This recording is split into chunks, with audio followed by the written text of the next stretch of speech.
The wind howled like a wild animal outside my ranch as rain poured down in thick silver sheets.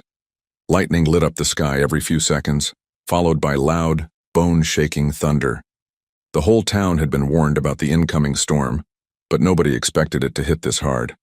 I was inside the house with my wife Megan and our two boys, Danny and Kyle, sitting close to the fireplace, when everything suddenly went black. Total darkness. The lights cut out. The heater stopped humming. Even the backup generator didn't kick in like it normally should have. "What the?" I muttered, standing up fast. Megan grabbed her phone and turned on the flashlight, shining it around the room as the kids clung to her. That's when my phone buzzed. It was a message from our ranch foreman, Eddie. "They shut off the power to the ranch," it read.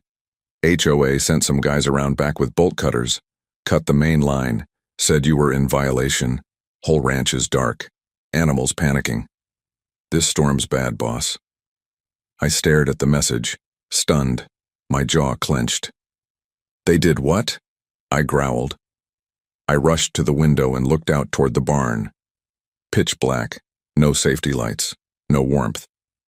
And in this storm, with the wind thrashing the trees sideways and the thunder rattling the earth, that wasn't just cruel. It was dangerous. I ran for the coat rack and threw on my rain jacket. Megan followed me. "Where are you going?" "I'm going to fix this," I said through clenched teeth. "They don't know who they're messing with." Because what the HOA didn't know, what no one in that smug little committee had even bothered to look up, was that I owned the local utility company. Yep. The same one that supplies electricity to every home in this community, including the HOA office, including every one of those committee members' houses. I took one last look at my frightened boys huddled near their mother.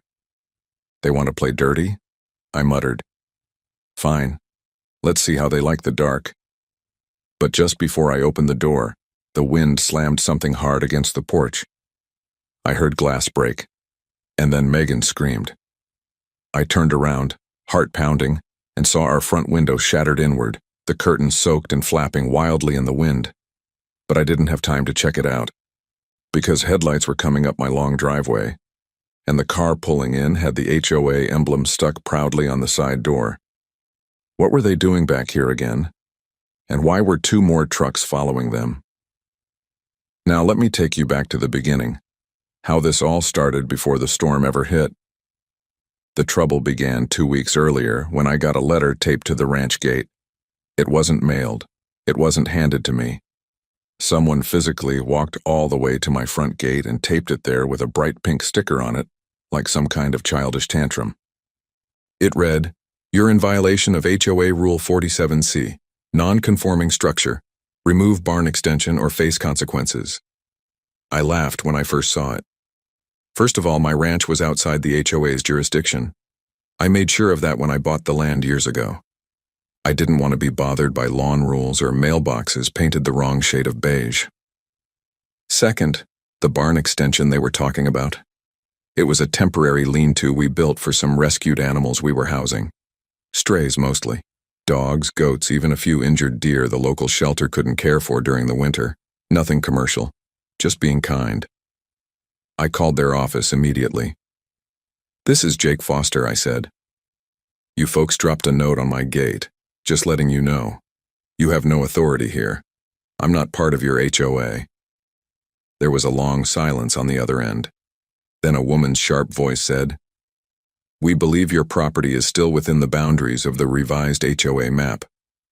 "It's not," I said calmly. "I had it checked by a land use attorney last year. Don't push this. We'll be verifying that ourselves." She snapped and hung up. A few days later, a man in a yellow vest came snooping around my fence line. He took pictures of the barn. Then he tried to open the gate to walk in, but my security system buzzed him away. I caught him on camera and posted it online, tagging the HOA. That's when the real trouble began. First came the fines, ridiculous printed notices tossed on my driveway, charging me for imaginary violations like unauthorized fencing and noise pollution from livestock. Then they called animal control and claimed I was keeping illegal pets. That failed when the officer saw how well kept and documented everything was. But it wasn't enough for them.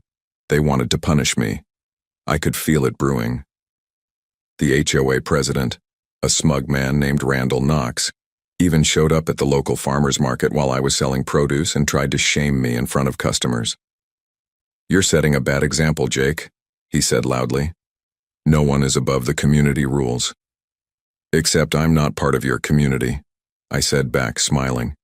"And last I checked, feeding animals and donating vegetables to local shelters isn't a crime." He walked off, fuming. But something told me he wasn't done. The next day, my ranch sign was vandalized. Someone spray-painted "Rule Breaker" across it in red.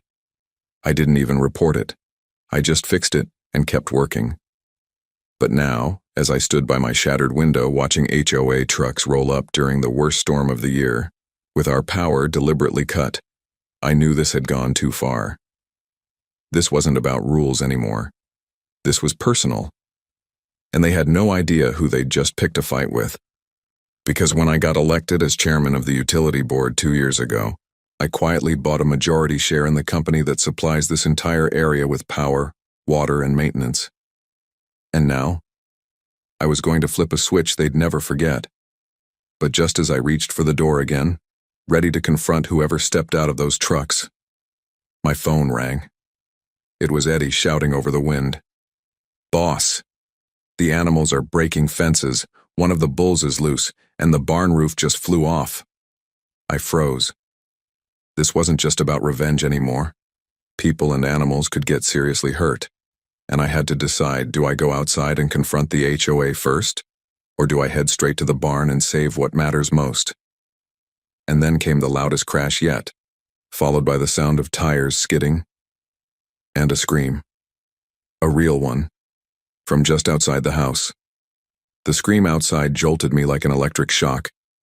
I spun around, heart hammering, and yanked open the front door. The wind slammed it against the side of the house as I stepped into the chaos. Rain sliced sideways across my face, and I could barely see through the storm, but I caught the shape of a person lying face down in the mud just a few feet from the porch steps. I ran toward them without thinking. My boots sank deep into the wet ground, splashing cold water up my legs. As I got closer, lightning flashed, and I saw her. It was a teenage girl, maybe 16 or 17. Her clothes were soaked, her face covered in mud, and her left leg twisted at an angle that made my stomach turn. One of the HOA trucks was stopped nearby, tilted halfway into a ditch, its front bumper crumpled around a fallen tree. The driver's side door hung open. "Help!" the girl whimpered through the wind. "Please!" I knelt beside her and shouted back to the house. "Megan, call 911, now!" The boys ran to the window, wide-eyed, as Megan grabbed her phone and did as I asked. I took off my jacket and covered the girl's shoulders. "You're gonna be okay," I said, trying to keep my voice steady. "Just stay still. Help's coming." That moment shifted everything. The fight with the HOA, the power games, all of it faded as I focused on this injured girl in front of me. A storm raged around us, and there I was, holding the hand of a stranger who had just been caught in the middle of someone else's foolish plan. A flashlight beam appeared through the rain. Eddie came running up from the barn, soaked to the bone. "Boss," I saw the crash from the other side. "That girl, she was in the back of the truck with the HOA team. Think they were trying to check the transformer near the south fence when the tree fell." I nodded grimly. "One of them is in the ditch. Call the rest of the crew. Get them to the barn. Animals are spooked and the fences are weak." He gave me a quick salute and ran off. Behind me, more people began climbing out of the other HOA vehicles one by one. They looked terrified. Most of them weren't even HOA board members, just hired hands or volunteers, soaking wet, and clearly unprepared for what they'd gotten themselves into. One man, probably mid-50s, wearing a poncho with the HOA logo, limped toward me. "This wasn't supposed to happen," he stammered. "They told us you were refusing power inspections, that you were violating some codes. We didn't know." "You cut power to a ranch with livestock during a storm," I snapped. "You think that's how you handle code enforcement?" "I'm sorry," he mumbled, eyes wide. "I didn't know. I was just doing what Knox told us to do." Ah, Randall Knox again, the mastermind behind this idiocy. Megan rushed out with blankets as I helped the injured girl onto a wooden sled we used for hauling supplies. We couldn't wait for the ambulance, not with trees down everywhere. I hitched the sled to our ATV and drove her down to the lower road where emergency services could reach us faster. When I got back, the HOA team had gathered near the porch, looking sheepish and frozen. Most of them were apologizing or trying to make themselves scarce.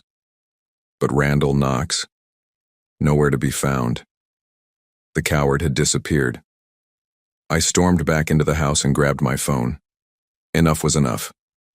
I didn't call 911. I didn't call the HOA. I called the main control office of the utility company. "Hey, this is Jake Foster," I said to the engineer on the other end. "Pull power to these addresses: 74, 75, 77, 81, and 90 Evergreen Trail. Temporary suspension. Emergency load balancing protocol. Use code RED09. The engineer hesitated. "That includes the HOA headquarters and 3 board members' homes." "Exactly," I said coldly. "Do it." Within 5 minutes, those properties went dark, the same way they'd shut off my ranch. Poetic justice. The following day, the storm passed. We spent the early morning hours helping our neighbors dig out from fallen branches, fixing broken fences and securing the barn. 2 cows had broken loose but were thankfully found before they got too far. The girl who had been injured was recovering at the hospital. Her name was Tessa. Turns out she was the daughter of one of the hired temp workers the HOA had brought on for enforcement assistance. She wasn't even supposed to be out in that weather. Meanwhile, Megan kept checking the neighborhood Facebook group and reading out loud the messages people were posting. "Why is my power out? Anyone know what's going on with the HOA office? This is unacceptable. My fridge just shut down." I sat on the porch sipping my coffee, watching the sun rise over the hills. Megan glanced at me with a smirk. "You gonna tell them?" "Not yet," I replied. "Let them feel it for a while." But just as I said that, a shiny black SUV pulled up in front of the ranch gate. It wasn't a tow truck. It wasn't a neighbor. It was something else. 2 men stepped out. Suits, earpieces, government plates. They weren't smiling. Megan stood beside me, gripping my arm. "What now?" The taller man lifted his badge. "Mr. Foster," he said calmly, "we need to speak with you immediately. It's about the power outage and some decisions made during last night's storm." I raised an eyebrow. "What kind of decisions?" The man didn't blink. "The kind that affect city infrastructure. We need to talk. Now." And that's when I realized this wasn't just a neighborhood squabble anymore. Something much bigger was about to begin. The taller man with the badge didn't even flinch as the wind whipped dust around our boots. He held his ground like he was used to storms far worse than this one. "We're with the State Utility Commission," he said, flashing his ID again. "We received an alert last night that multiple homes, including a public HOA office, were disconnected during a regional emergency protocol, all tied back to your authorization code." I crossed my arms. "You're here because I flipped the switch on a few board members who thought it was okay to cut power to a working ranch during a storm, putting my family, my livestock, and their own people at risk?" He nodded. "We're not here to arrest you, but we are here to investigate. There's concern that your use of the Red 09 override code wasn't properly justified under state-level emergency guidelines. That's a serious issue, Mr. Foster." Megan stepped up beside me. "Are you kidding? Those people could have killed someone." The second agent, shorter, bald, with a notepad, finally spoke up. "We're not saying we agree with what the HOA did, but retaliating through infrastructure control raises flags, especially when it causes cascading blackouts. The HOA security building has a backup generator, but some of the homes affected had elderly residents, medical equipment, babies." I clenched my jaw. I hadn't considered that. I was too angry last night, too driven by what they did to us, to think about collateral damage. I didn't shut down the entire grid, I said carefully. Just 5 properties. Temporary. 15 minutes. All within legal thresholds under my emergency control authority. I've done this before, just never to civilians. That's the issue, said the taller one. These weren't commercial clients or facilities, they were private residences. I was targeted first, I said. That barn? It collapsed hours after they cut my power. We had animals inside. My sons were in that house with no heat, and one of their own, Tessa, nearly died when their truck slid into a ditch outside my property. The 2 men glanced at each other. She's in the hospital? The shorter one asked. Broken leg. Hypothermia. If I hadn't pulled her out, you'd be talking to a coroner right now. They were quiet for a while. Then the tall one nodded. We're going to file a report. We'll need written statements, photos, timestamps, everything you've got. We're not saying you're in the wrong, Mr. Foster, but we need to be thorough. This isn't over. And just like that, they turned and left. As the SUV rolled away, Megan turned to me. They're right, you know, she said softly. What Randall and the HOA did was disgusting, but don't become like them. You've always stood for doing things the right way. I sighed. She was right. As always. But this wasn't over. That afternoon, Eddie and I drove into town to check on the transformer where the HOA claimed they had inspection rights. Turns out, big surprise, it wasn't even theirs to inspect. The property line clearly placed it on my land, tied to my private grid. But someone had tampered with the panel. Badly. The wires had been stripped, casing left open to the rain. It was a miracle it didn't catch fire. I've seen cleaner work from raccoons, Eddie muttered. We reported the damage to the sheriff's office, who logged it as criminal trespass and vandalism. Still, no sign of Randall Knox. He hadn't shown up at the HOA building all day. Word on the street was that he was out of town. Coward. Back at the ranch, life was trying to get back to normal. The boys helped restack hay, and Megan baked cookies for the volunteers who showed up with extra tarps and nails. Neighbors, ones who weren't even that close, came to lend a hand. A few even admitted they never liked the HOA and wanted to know more about what really happened. That evening, just as the sun dipped low behind the trees, a sheriff's cruiser pulled up the drive. Out stepped Sheriff Darrell Wexler, a big guy with a slow drawl and a smart eye for trouble. "Jake," he said, tipping his hat. "Heard you had quite the rodeo up here." I laughed bitterly. "Yeah, and I'm still not sure if it's over." "Well," he said, pulling a folded sheet from his coat. "You might want to see this." He handed me an official report. Randall Knox's signature was scrawled across the top. It was a filed complaint. Against me. Claim: intentional sabotage of HOA infrastructure, unlawful control of regional electric supply, personal threats to HOA representatives. Sheriff Wexler raised a brow. He filed this 2 hours before vanishing. Seems like he's trying to cover his tracks. I couldn't help but laugh. He's accusing me of sabotage? After he sent people onto my land to cut my power lines?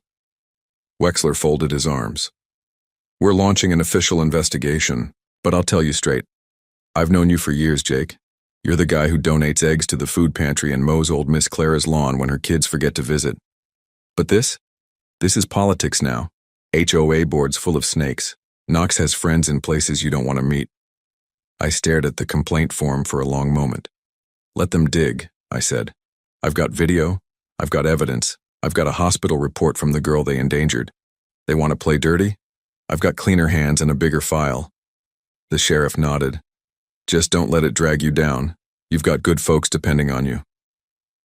He climbed into his cruiser and left. I walked back to the porch and stood quietly for a while, watching the sunset. Megan joined me, wrapping a blanket around our shoulders. "You okay?" she asked. "No," I said, "but I'm focused." That night, I opened my laptop and started writing an email. Not to the HOA, not to the sheriff, to the state attorney general's office with everything I had: video, photos, statements, power grid records, and a timeline that showed the exact moment they cut us off, And exactly what happened afterward. I wasn't just fighting for my ranch anymore. I was going after the whole HOA. But just as I clicked send, a new message popped up on my screen. Subject, urgent, HOA internal leak. I clicked it. Inside was a single sentence. They knew it was illegal and did it anyway. I have proof. Meet me tomorrow. No name, no signature, no clue who sent it. Just a time, a place, and a trail that might change everything. The message had no sender name, just a burner email address with random letters and numbers. I stared at it for a long moment, my finger hovering over the delete key, but something stopped me. The words, they knew it was illegal, and did it anyway. That line hit me like a punch in the gut. Whoever sent this, they weren't guessing. They knew, and they were offering to prove it. The meeting place was strange, the old barn behind the decommissioned grain mill on Pine Hollow Road, just outside town. The time? 9:30 p.m. sharp. That was less than 24 hours from now. Megan sat across the table, quietly watching me. She could tell something was off. "You've got that storm's not over look," she said gently. I turned the laptop toward her and showed her the message. She read it twice, then looked up. "You think it's real?" "I don't know," I said. "Could be bait, could be one of Knox's people trying to set me up. Or it could be someone trying to help," she added. "Someone tired of the HOA's garbage." I nodded. "Either way, I'm going." "Then you're not going alone." At exactly 9:20 p.m. the next night, I pulled into the cracked gravel lot behind the abandoned grain mill. The place looked like something out of an old western, dark, creaky, forgotten, but I knew it well. Before it shut down, it used to be one of my biggest corn buyers. Eddie sat beside me in the truck, a flashlight and walkie in hand. He wasn't happy about the plan, but he backed me anyway. "If this turns sideways, I'm calling the sheriff," he warned. "And if anyone so much as sneezes weird, I'm putting the truck in reverse." "Fair." I stepped out and walked toward the barn, boots crunching on loose stone. My breath puffed in the cold air as I reached the rusted door. It creaked open before I could even knock. Inside it was dark. One single hanging bulb swayed slightly from a beam above, casting long, shaky shadows. And then, from behind a stack of old hay bales, a figure stepped out. A woman. Late 30s, dark ponytail, jeans, and a windbreaker. She looked nervous but determined. "You're Jake Foster?" she asked. "Yeah," I said carefully. "Who are you?" "My name's Claire. I used to work for the HOA." My mind started turning. "Used to?" "I was a compliance officer," she said quickly. "Randall hired me last year. I only stayed 6 months. Thought I'd be helping with parking permits and garden disputes, basic stuff. But that's not what they're doing anymore." She pulled a folder out of her jacket and handed it to me. Inside were printouts, photos, and what looked like internal emails, all stamped with HOA letterhead. "Randall's been expanding HOA boundaries illegally," she said, quietly redrawing property maps claiming land that isn't theirs. "They've been forging community consent records and getting kickbacks from contractors who build fences and pave roads in those fake zones." I flipped through the pages, my stomach twisting. There it was, my ranch, drawn into a new zoning proposal, with the note, "Non-compliant structure, targeted for utility enforcement if objections persist." Claire pointed to that line. This wasn't about a barn. This was about silencing you, making an example of someone who wouldn't play along. "They cut my power in a storm," I said quietly. "Endangered my kids, injured one of their own." Claire nodded. "And that's why I left. I couldn't be part of it anymore. I tried to talk to the board, but Randall controls everything. If you push back, you get blacklisted, or worse. But if you go public with this," she said, gesturing to the folder, "you can bury them." Before I could respond, a loud crack echoed from outside. Gunshot. Claire ducked, and I instinctively pulled her behind the nearest beam. My walkie crackled to life in my pocket. "Boss, someone just shot out the truck window. I'm circling around the mill. Get down. My heart thundered. Was it Knox? Had someone followed her? We waited in silence for what felt like forever. Then headlights swept across the far wall of the barn. I peeked out and saw Eddie's truck speeding around the side. "Let's move," I shouted, grabbing Claire by the arm. We bolted from the barn and dove into the truck just as Eddie hit the gas. A second gunshot rang out, hitting the ground just behind us. But we didn't stop. We drove like hell out of there and didn't slow down until we were halfway back to the ranch. Claire was shaking but alive. "You okay?" I asked, glancing at her in the back seat. She nodded. "They're scared, Jake. They're watching everything. Randall must have tapped one of my old devices." I looked at the folder in my hands. This was bigger than just the HOA. They were committing fraud, abusing power, and now, possibly attempted assault. Back at the ranch, we put Claire in the guest room under Megan's watch, and I scanned every page of her documents. By morning, I had 3 copies saved to USB drives. One would go to my attorney, one to the sheriff, and one that was going to a local reporter who'd been sniffing around the HOA for months. But just as I sat down to email the files, a new email popped up. Subject: Urgent Injunction. Stop all action. It was from Randall Knox, and attached, a court document. The HOA was suing me, full-blown civil suit, claiming I had stolen power, harmed public safety, and interfered with HOA governance. They wanted my ranch seized, and my control over the utility company stripped. I sat back in my chair, stunned. They were trying to take everything, but they didn't know. I wasn't going to fight this alone anymore, because I had something stronger than their lies, the truth, and a community that had finally seen their real faces. Still, I knew one thing for sure. If they were pulling legal moves this big, then Randall Knox was about to do something even worse. I could feel it, and I was right. Because 2 days later, I woke up to sirens, flashing lights at my gate, and a full SWAT team pointing rifles at my front door. I threw on my boots and ran out the front door with my hands raised high. "Don't shoot. This is private property," I yelled over the sound of tires crunching on gravel and radios crackling. The red and blue lights from the SWAT trucks lit up the entire ranch like a crime scene. Officers in full tactical gear surrounded the house, weapons drawn. One of them shouted, "Jake Foster, step forward slowly with your hands where we can see them." Megan was at the door behind me, holding the boys tight. She looked terrified. "I'm Jake Foster," I called out, keeping my voice calm. "What is this about?" One of the SWAT members motioned me forward, his rifle steady. A tall man in a dark suit stepped out from a black SUV parked near the gate.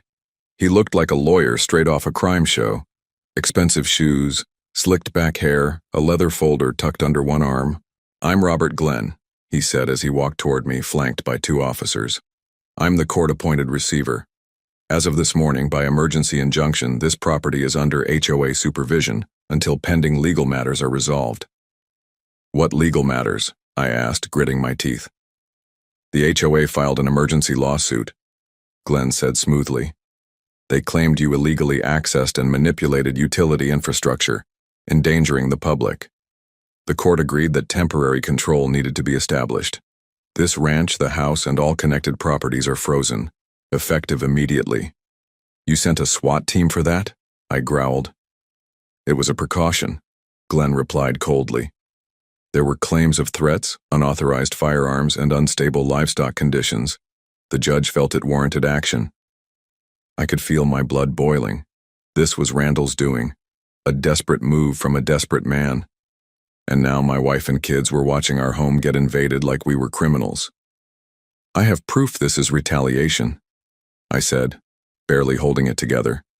"I have files, witnesses, whistleblowers. The HOA has been forging maps and sending people onto my land. One of them nearly killed a girl during that storm." Glenn raised an eyebrow. "Then I suggest you bring that evidence to court.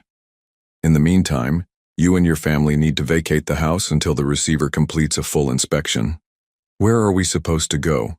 Megan asked, stepping forward, her voice shaking. "We've arranged temporary lodging at the Sunridge Inn," he said, handing me a paper. "A patrol unit will escort you there now. Please cooperate, Mr. Foster. This doesn't have to get worse." Worse? They'd already cut my power, sued me, and now they were kicking my family off our own land. I took the boys' hands and led them inside. We packed what we could in under 10 minutes while armed officers stood guard on our porch. Claire helped carry out bags, her face pale and angry. "This is a setup," she whispered. "They're trying to erase the evidence before it goes public." I nodded grimly. "Then we need to move faster." We drove out with a police escort. As we pulled away, I looked back at the ranch, my ranch, now swarming with people in vests and suits. It didn't feel real. At the Sunridge Inn, I got to work. I emailed the full whistleblower file to my attorney, the state utility board, and that local reporter I'd been holding back on, Kristen Lively from Channel 14. She was known for biting back hard at corrupt officials, and if anyone could blow this open, it was her. By the next morning, it had already begun. Kristen aired a segment titled, "HOA Power Grab. Landowner accuses HOA of fraud and retaliation after storm cutoff." They played part of the barn surveillance footage, showing the HOA truck crew cutting power lines, then the time-stamped email from Randall Knox ordering it. The online response was instant. People were furious. Comments flooded the HOA's website. Who gave them the right? They endangered a child during a storm. I live nearby. This man always helped our community. This is sick. That same morning, my lawyer filed a motion to dissolve the court injunction based on fraudulent claims and endangerment of public safety. But while we waited for the court to act, things at the ranch took a darker turn. Eddie called from his truck, watching the property from the old fire road near the ridge. "Jake," he said quietly, "you're not going to believe what they're doing." "What now?" I sighed. "They're moving crates into the barn," he said. "Big ones, covered in tarps, not from any utility company I've ever seen." I zoomed in. They've got private contractor logos, not official. Some kind of shell outfit. My stomach dropped. "They're planting something," I muttered. "What do you want me to do?" "Stay hidden. Record everything." Meanwhile, Claire was digging into her old emails. She found something explosive, an internal HOA memo discussing a long-term development plan that included a luxury retreat center on reclaimed HOA land. And guess what? My ranch was marked as Phase 1. "They're trying to steal your land and flip it," Claire said. "That's what this whole thing is." It was never about rules, it was about greed. That night I met with Kristen Lively in person at her studio. She wanted to do a full sit-down interview. "You sure you want to go on record?" she asked. "This could blow the lid off the whole HOA." I looked into the camera as they began rolling. "My name is Jake Foster. I'm a rancher, a father, and a business owner. My land was stolen under false pretenses. My family was endangered. The people who are supposed to protect our neighborhoods have turned into predators, and I'm not going to stay silent." The interview aired live. Within hours, it went viral. People all over the country started sharing it. Ex-HOA members came forward, lawyers, victims of similar scams. And the pressure started building on Randall Knox. By the next day, the sheriff showed up again. This time, not to shut me down, but to investigate the HOA. And just when I thought the tide was turning, Claire got a message from an unknown number. She stared at it for a long time, then slowly looked up at me. "It's from one of Randall's people," she said quietly. "He says we have 12 hours to drop everything and walk away, or he's going to make sure you're never seen again." And then her phone buzzed again, with a live photo. It was my ranch, a drone shot, of my house, with red laser dots aimed at the window where my sons were playing. My blood ran cold. This wasn't just legal anymore. It was war. My whole body went numb. The drone photo, taken just minutes ago, showed those red laser sights like glowing dots of pure evil hovering over my son's playroom window. I snatched the phone from Claire, staring at it, rage bubbling in my chest. They were threatening my kids. "This is beyond anything," Megan whispered, eyes wide with fear as I showed her the picture. "Jake, we have to get them out of here." I nodded, already calling Sheriff Wexler. "Daryl, they've gone too far," I barked into the phone. "They're using drones, targeting my family. I just got a live threat. I'm texting you the photo now." There was a pause on the line. Then the sheriff answered, low and serious. "Stay exactly where you are. I'm sending my deputies to you, and I'm dispatching 2 units to the ranch right now. If this is what I think it is, we're about to bring the hammer down." Within 10 minutes, law enforcement arrived at the Sunridge Inn in force. Megan, the boys, Claire, and I were escorted under armed protection to a safe house just outside county lines. A modest cabin in the woods, no cell towers, no drones, no neighbors. While deputies secured us, Eddie sent me a text. "Jake, I stayed hidden. I followed the trucks. You won't believe where they went." He dropped a pin. Not on HOA grounds, but on a remote warehouse just outside city zoning.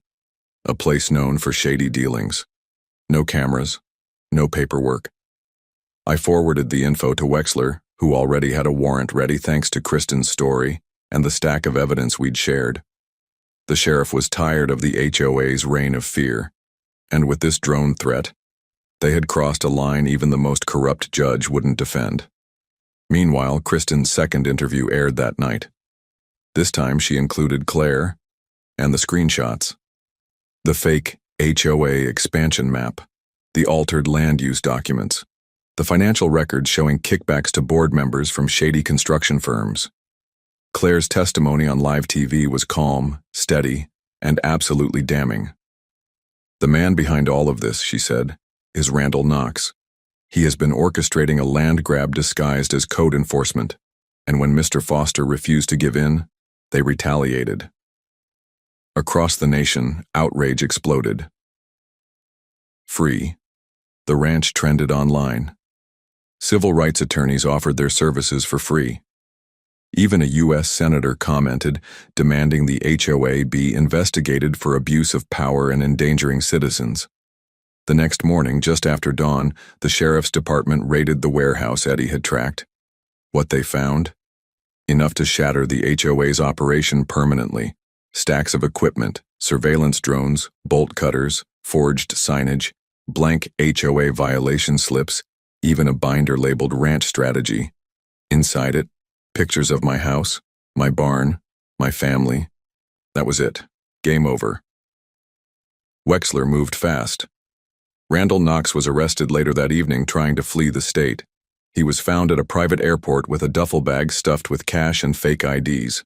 Charges came down like a hailstorm: conspiracy, fraud, reckless endangerment, illegal surveillance, and attempted intimidation with intent to cause bodily harm. His entire board resigned within 24 hours. The emergency court injunction was dissolved instantly. And my ranch? Restored to me without a single condition. The first thing I did when we returned was walk to the front gate, pull down the fake HOA warning sign they'd nailed in weeks ago, and toss it in the fire pit. Neighbors lined the driveway. People I barely knew brought warm food, tools, and hugs. Even the mayor visited to apologize. But it was the quiet moments that meant the most. When my boys played again in the yard without fear. When Megan slept through the night without checking the locks 3 times. And when Eddie stood beside me in the barn and said, "You never backed down, boss. That's what made the difference." Claire stayed in town. The community helped her find work at a nearby law firm that had taken an interest in helping others wronged by HOA corruption. She was a hero in her own right, and she saved more lives than she'll ever know. As for Kristen Lively, she won a journalism award 6 months later. Her 2-part HOA expose series became required viewing in media schools across the country. And me? I still run my ranch, still grow crops, still care for animals. Only now, I also sit on a new community advisory board, one that helps people understand their rights and push back against unchecked HOA power. I never asked to be a fighter. But when they brought the fight to my doorstep, They forgot one thing. You don't mess with a man who owns the power grid, and you definitely don't threaten his family and think you'll get away with it. If you enjoyed this story, hit that like button, drop your thoughts in the comments, and subscribe for more jaw-dropping HOA battles and true-life tales from America's backyards. Stay tuned. More shocking stories are coming your way on this channel.